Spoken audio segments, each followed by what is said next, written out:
हरे कृष्णा। ओम नमः भगवते वासुदेवाय। ओम नमः भगवते वासुदेवाय। ओम नमः भगवते वासुदेवाय। नारायणं नमस्कृतं नरं चैव नरोत्तमं देवीं सरस्वतीं व्यासं ततो जयमुदीरये। नष्टप्रायेषु अभद्रेषु नित्यं भगवत सेवया भगवते उत्तम श्लोके भक्ति भावति नैष्टिके। कृष्णाय वासुदेवाय देवकी नंदनाय च नंदगोपकुमाराय गोविंदाय नमो नमः। हरे कृष्ण। आज श्रीमद् भागवत स्कंद 10 अध्याय 3 श्लोक संख्या 52 52-53। देवक्या शयनन्यस्य वासुदेवोऽथ दारिकम् प्रतिमुच्य पदुल्लोह मास्ते पूर्ववदावृतम्।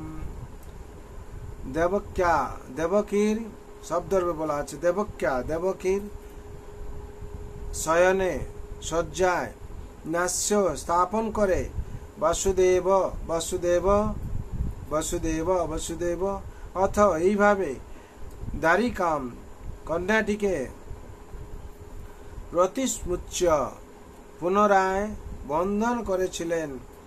পদ লোহম পায়ের লৌহ শঙ্খল আস্তে স্থিত পূর্ববৎ পূর্বের মতো আবৃত বদ্ধ।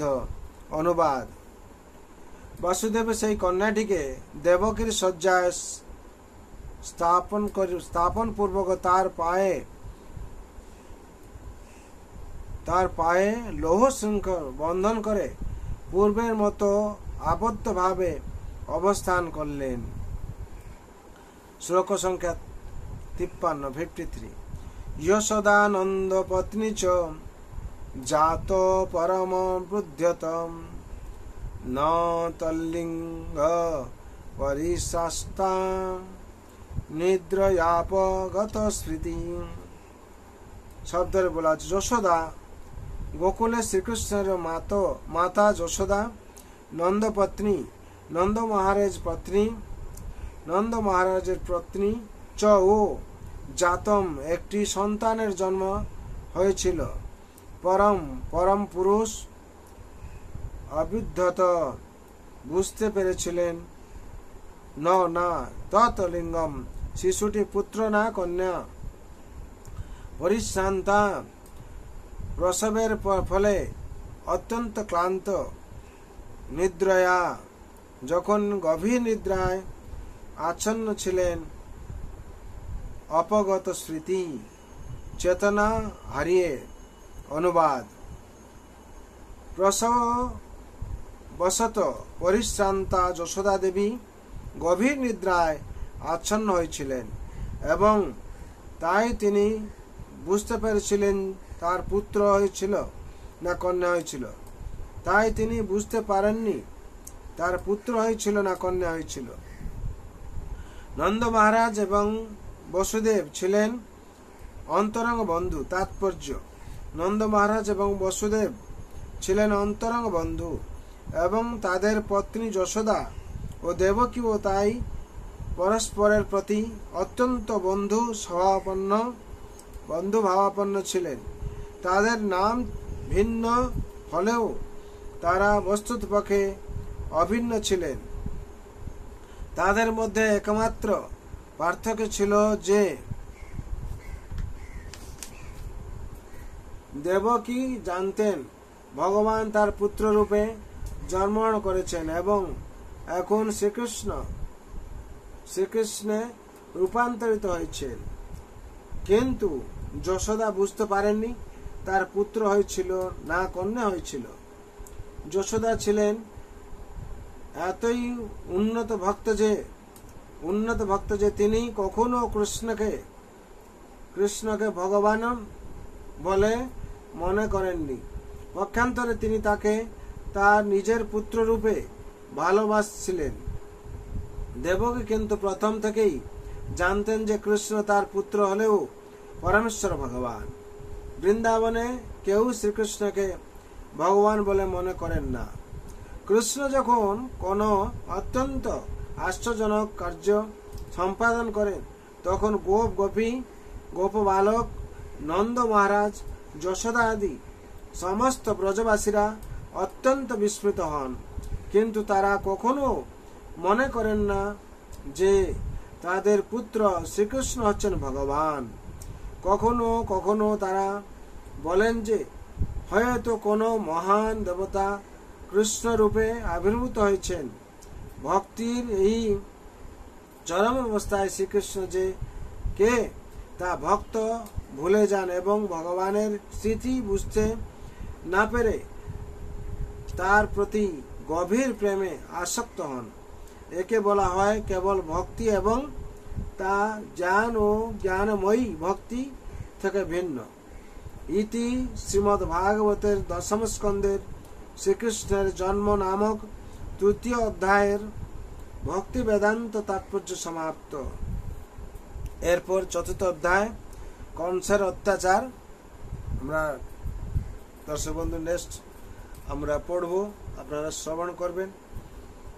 তার জন্য এখানে এই যে আমরা তাৎপর্য থেকে কি পেলাম, এখানে 52 নম্বর 53 তাৎপর্য থেকে পেলাম যে কি ভগবান যে আবির্ভাব হলেন, যশোদা মা জানতে পারেননি যে কি সে ছেলে না মেয়ে, কন্যা না পুত্র জন্ম দিয়েছেন।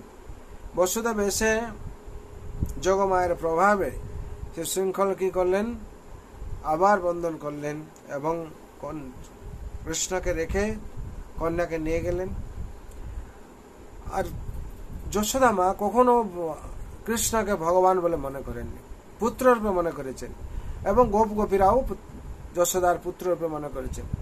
যখন কোন আশ্চর্যজনক কাজ করতেন তখন মনে করতেন কোন মহান দেবতা এর মাধ্যমে আবির্ভাব হয়েছেন। এইভাবে ভগবান গোকুলে লীলাবিলাস করেছেন। আর দেবকী জানতেন এ হচ্ছেন ভগবান শ্রীকৃষ্ণ, যে স্বয়ং পরম ব্রহ্ম, স্বয়ং ভগবান। তার জন্য ভক্ত একমাত্র বুঝতে পারে ভগবানকে।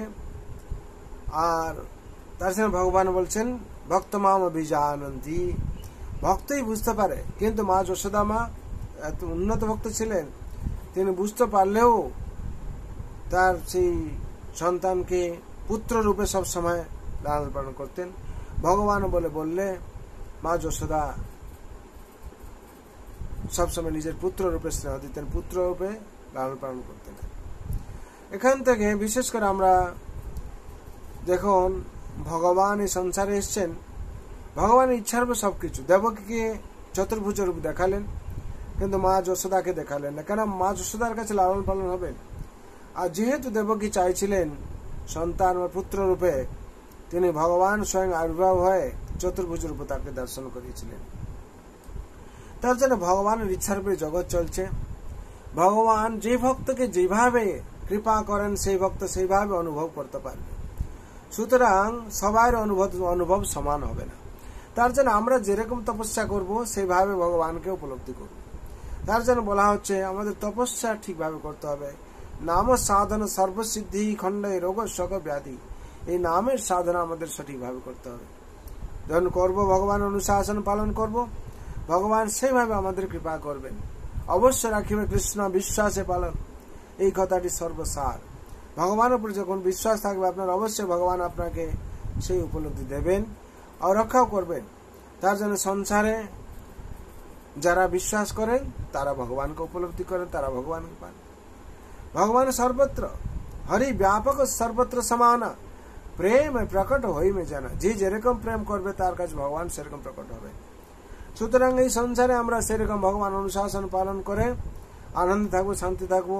আর জন্ম মৃত্যু জরা ব্যাধি চক্র থেকে মুক্তি পেয়ে ভগবত ধাম প্রবেশ। সুতরাং সবাই শান্তির জন্য, মঙ্গল জন্য ভগবান রাতুল চরণে আমি প্রার্থনা করছি, যাতে সবাই আনন্দে থাকবেন, শান্তি থাকবেন। সর্বে ভবন্তু সুখিনঃ, সর্বে শান্ত নিরাময়, সর্বে ভদ্রাণি পশ্যন্তু মা কশ্চিৎ দুঃখ ভাগ ভবেৎ। হরে কৃষ্ণ কৃষ্ণ কৃষ্ণ হরে হরে, हरे राम राम राम हरे हरे।